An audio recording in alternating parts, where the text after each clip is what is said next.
Aujourd'hui, on va parler de la romance. Dans quoi on la retrouve? Quels sont les différents sous-genres du dark à la romantasy, à la romance, comique? On va vraiment effleurer tous les styles de romance ainsi que ses tropes et je vous promets que si vous n'y voyez pas clair dans la romance, les sous-genres et bah là, cette vidéo est pour vous et celle-ci va vous aider à comprendre le jargon romantique littéraire.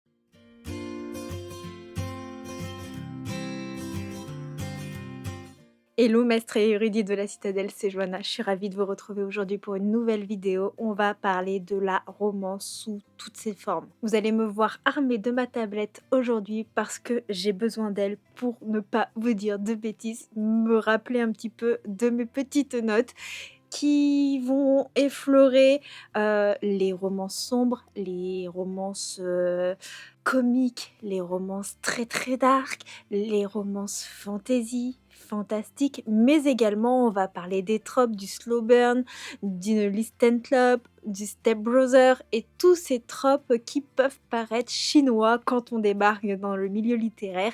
Pour certains, ces termes sont une évidence, pour d'autres, ça ne l'est pas.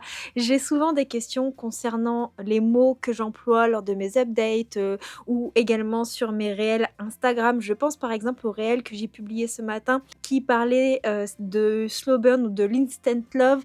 On m'a demandé ce que ça voulait dire et bah là, vous allez tout savoir via cette vidéo. Avant d'aller plus loin, n'hésitez pas à lâcher un petit like et à vous abonner si ce n'est pas déjà fait et pourquoi pas mettre un petit commentaire. N'hésitez pas à mettre des petits cœurs dans la barre des commentaires si vous ne savez pas quoi dire. L'amour en littérature, ça ne date pas d'hier.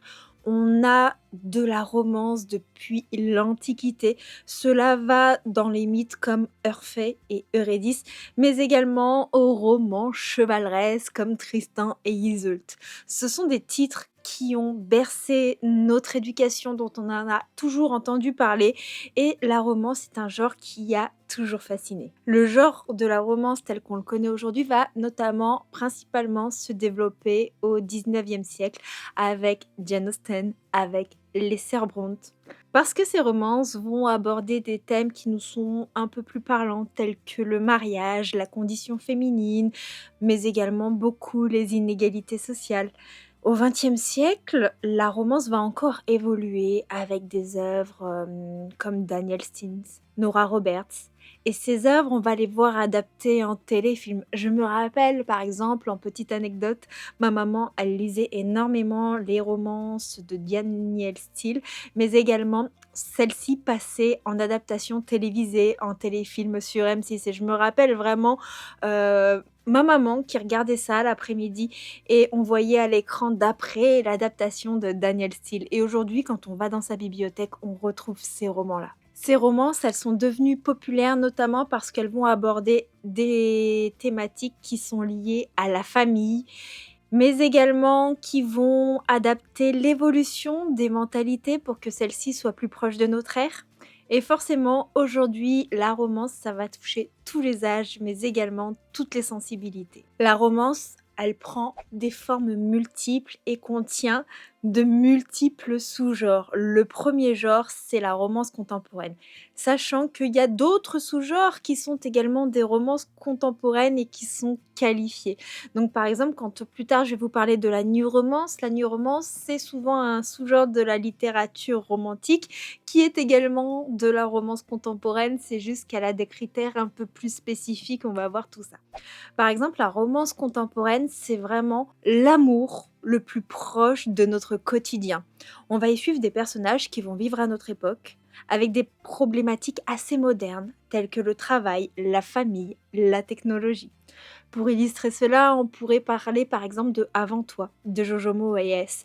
Vous connaissez peut-être l'adaptation cinématographique avec Emilia Clarke, l'actrice qui joue par exemple Daenerys dans Game of Thrones.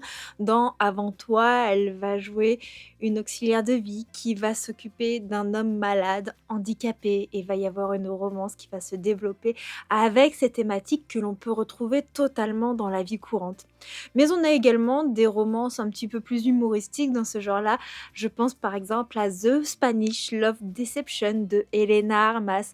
Et là, on est dans une thématique de travail avec deux personnages qui travaillent ensemble, qui ne s'apprécient pas spécialement, mais ils vont faire un pacte et il va faire semblant d'être le petit ami de l'héroïne pour l'accompagner à un mariage familial en Espagne. Et là, on a quelque chose d'un petit peu plus comique, tout en abordant les thématiques de la vie de tous les jours. Et ça, c'est ce qu'on peut appeler la romance contemporaine. La romance contemporaine, ça peut être quelque chose d'assez comique, avec des situations absurdes, des dialogues assez pétillants, mais ça peut être également sombre, ça peut être émotionnel, avec des thèmes beaucoup plus lourds, avec des personnages qui vont être endeuillés, qui vont avoir des histoires de rédemption, qui vont avoir des traumatismes. Et ça, c'est quelque chose qui est également très très parlant. Et c'est ça qui est beau, c'est que la romance, ça adopte vraiment toutes ses formes. En contrario de la romance contemporaine, on a de la romance historique. Et là, c'est l'amour qui va défier le temps. Ai-je vraiment besoin de vous parler des codes de la romance historique? On est à une époque passée, ça peut être plus antiquité, ça peut être plus moyenâgeuse, ça peut être pendant les périodes de guerre que l'on a pu connaître par le passé et bien entendu, à cela, l'histoire d'amour est centrale. L'avantage ou plutôt, je dirais pas l'avantage, mais le petit truc en plus que apporte la romance historique, c'est les règles sociales qui sont différentes, les contraintes qui sont différentes et le tout va amener des tensions et des dilemmes supplémentaires à la romance. Ça peut rajouter un petit peu de piquant. Vous en connaissez plein des romances historiques. On va parler de quelque chose de plus classique, plus ancré dans l'aristocratie, comme Orgueil et préjugés de Jane Austen ou tout simplement La Chronique de Bridgerton de Julia Quinn. À travers ceci, vous avez vu, on peut avoir tout ce qui touche aux amours impossibles, mais également des thématiques qui vont toucher au rang social. Ça va vraiment avoir une connotation émotionnelle, dramatique, mais on peut avoir des romances historiques beaucoup plus légères et pétillantes, comme La Chronique de Bridgerton, avec de l'amour, des quiproquos. Et c'est ça qui est vraiment prenant. Je pense également à une romance historique que j'avais lue il y a quelque temps. Je me souviens plus du titre malheureusement, mais ça avait lieu avec une jeune femme et un commandant de l'armée allemande pendant la période de la Seconde Guerre mondiale. Le lieutenant et la dame blanche. Voilà, c'est ça le titre. Le lieutenant et la dame blanche. Et je l'avais adorée. Elle était extrêmement dure. Et pour le coup, on était vraiment dans quelque chose de dramatique parce que la situation et le contexte étaient atroces. Donc voilà, on peut ressentir vraiment de multiples émotions. Après, on a également tout ce qui va toucher à la romantaisie. Et là, c'est l'amour qui va rencontrer la magie. Et pour le coup, on est beaucoup dans tout ce qui touche au monde imaginaire, vous l'aurez compris, avec de la magie, mais également des quêtes. On a vraiment les deux codes de la fantaisie et de la romance qui vont se rencontrer. Vous en connaissez plein des romantaisies. Je pense par exemple à la saga Un palais d'épines et de roses de Sarah Shimas, dont on a parlé de multiples fois sur la chaîne. Mais on peut avoir un côté romantaisie avec une connotation un peu plus moderne. Je pense par exemple à Hadès et Perséphone de Scarlett Sinclair, parce qu'on a vraiment la modernité qui va s'ancrer à la mythologie, au monde passé, et ça donne un petit côté également romance, fantasy qui mêle l'ancien et l'actuel, et je trouve ça assez chouette comme mélange personnellement. Dans la romantaisie, on y retrouve des choses épiques, mais également du tragique, avec des amours qui sont contrariés, des prophéties, des destins déchirants. Mais on a également souvent un trope qui est très prédominant, mais qui n'est absolument pas obligatoire dans le genre, l'enemies to lovers, avec de la tension, des affrontements. Mais on pourrait très bien avoir de la romantaisie un peu plus comique aussi, un peu plus légère, mais c'est quand même assez rare. Généralement, on est quand même pas trop dans du doudou, mais ça existe. Je pense par exemple à White Sky de Zaya Feli que j'ai lu récemment. Ce titre est assez doudou avec des dragons. On a une romantaisie avec du MM, donc romance entre deux hommes. Pour l'explication et ceux qui ne connaissent pas ce terme, parce que c'est pareil, on me le demande souvent. Et je trouve ça très très chouette On peut avoir vraiment une variété de thématiques et de sujets abordés à travers tous les genres. On a également la new romance. Donc la new romance, c'est quand l'amour va faire grandir les personnages. Souvent, on est avec des histoires d'amour entre jeunes adultes ou des personnes qui vont découvrir. Souvent, les personnages dans la new romance, ils ont entre 18 et 30 ans dans la généralité. Ça peut bouger, bien entendu. Ce sont des personnages qui découvrent la vie, qui découvrent le monde du travail, qui découvrent l'amour sous toutes ses formes. Mais ce sont également des romances contemporaines, la new romance, mais qui contiennent pour beaucoup des scènes à caractère érotique plus ou moins présentes dans le récit.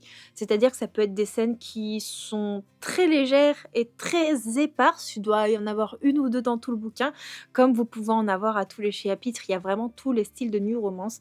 Et d'ailleurs, derrière les livres de new romance, vous avez souvent des pictogrammes. Ça peut être des petites dames, comme chez Hugo New Romance, ou ça peut être des petites flammes ou des petites pommes. Et souvent, en fait, c'est sur un barème de 3. Quand vous en avez qu'un, c'est léger. Quand il y en a 3, c'est qu'il y en a beaucoup. Vous avez compris un petit peu le principe.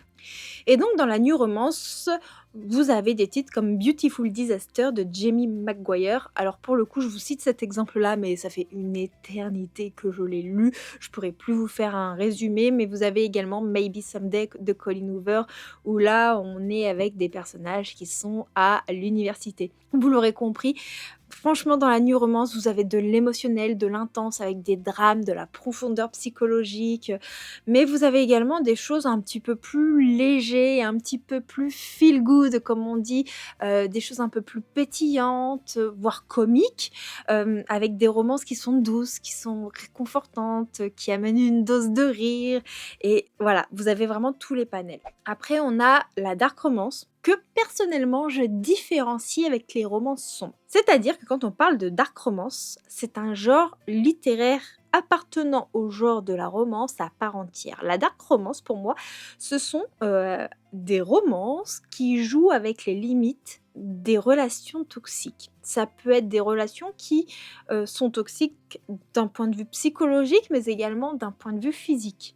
Ce sont des relations que l'on qualifierait de malsaines entre les deux personnages. Alors, il y a des dark romances qui vont respecter le consentement, il y en a d'autres, le consentement n'existe pas. Pour moi, la dark romance, c'est vraiment un genre qui est quand même pour un public assez adulte et averti, parce que je pense, et ça c'est mon avis personnel, chacun a sa propre idée et on respecte les idées des uns et des autres, s'il vous plaît.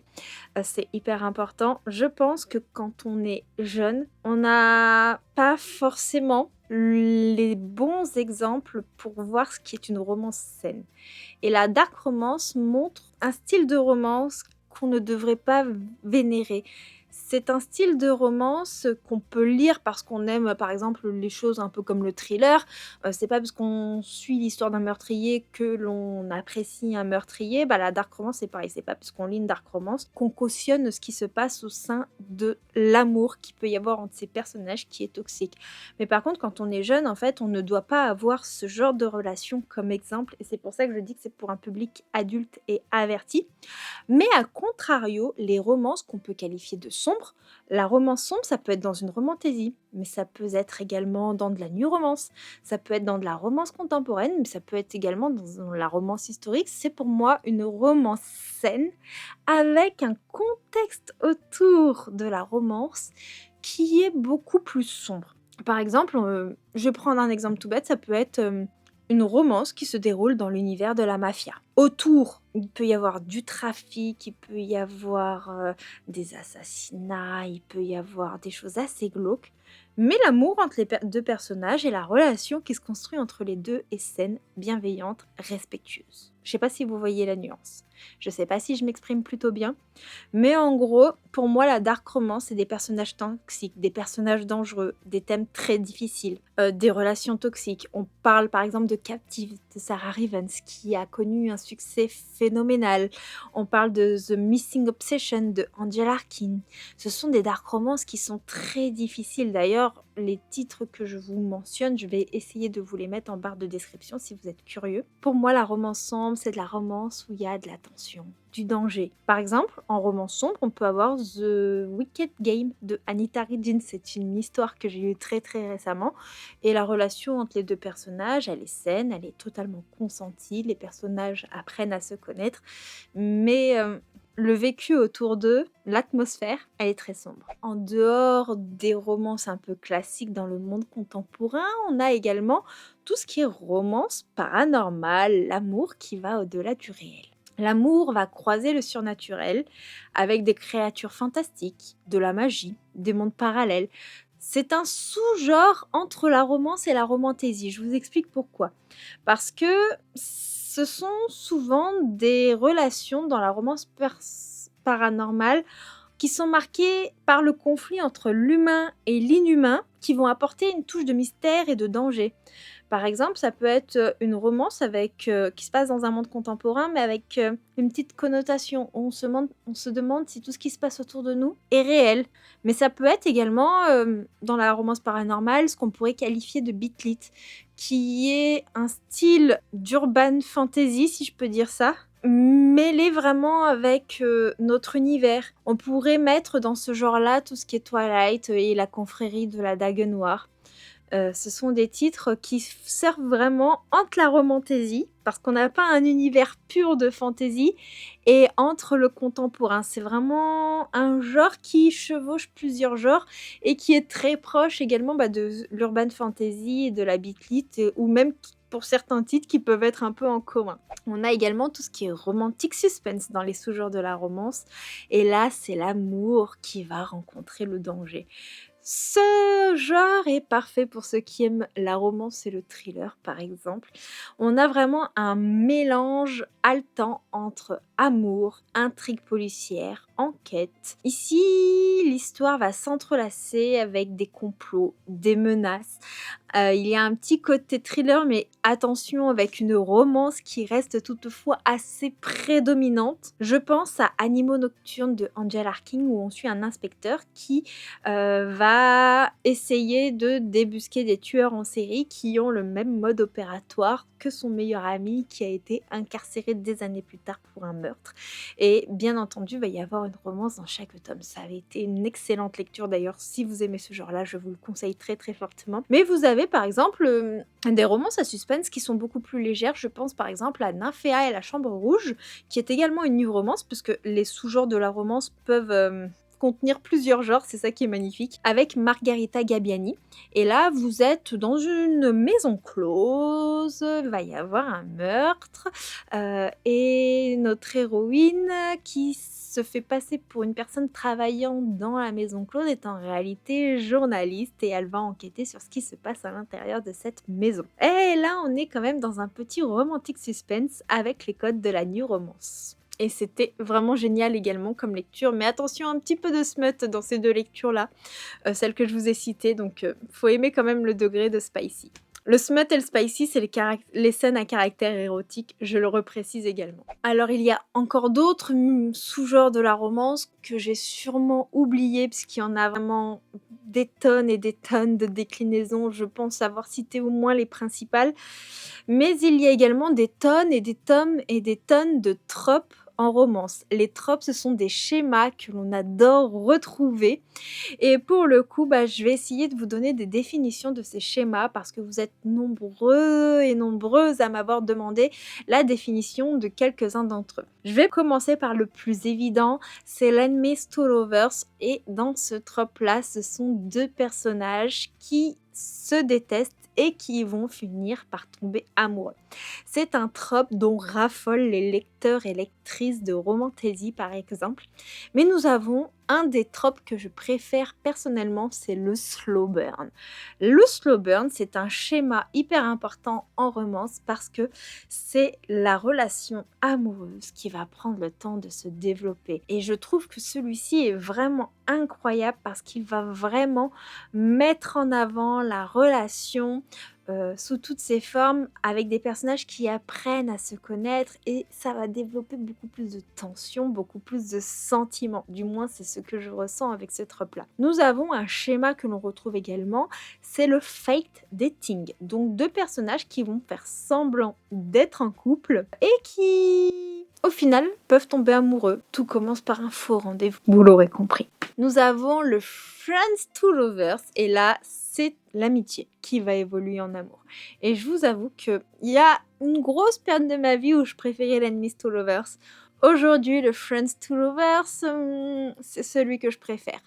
Mais on a également des tropes comme le Found Family, c'est-à-dire la famille trouvée.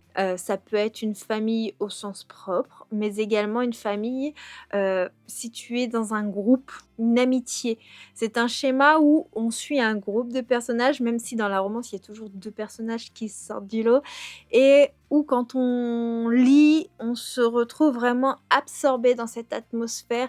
On a vraiment l'impression de faire partie de ce groupe, de cette famille, de ces amis qui sont très, très proches et personnellement, j'adore ça dans mes lectures. Je trouve que ça rajoute de la richesse et ça permet également d'avoir des personnages secondaires très, très bien développés. Ça rajoute de l'amour en plus et l'amour sous toutes ses formes, pas forcément dans le sens romantique du terme. Nous avons le Forbidden Love et pour le coup, c'est l'amour qui ne devrait pas exister, par exemple, suite à des conventions sociales.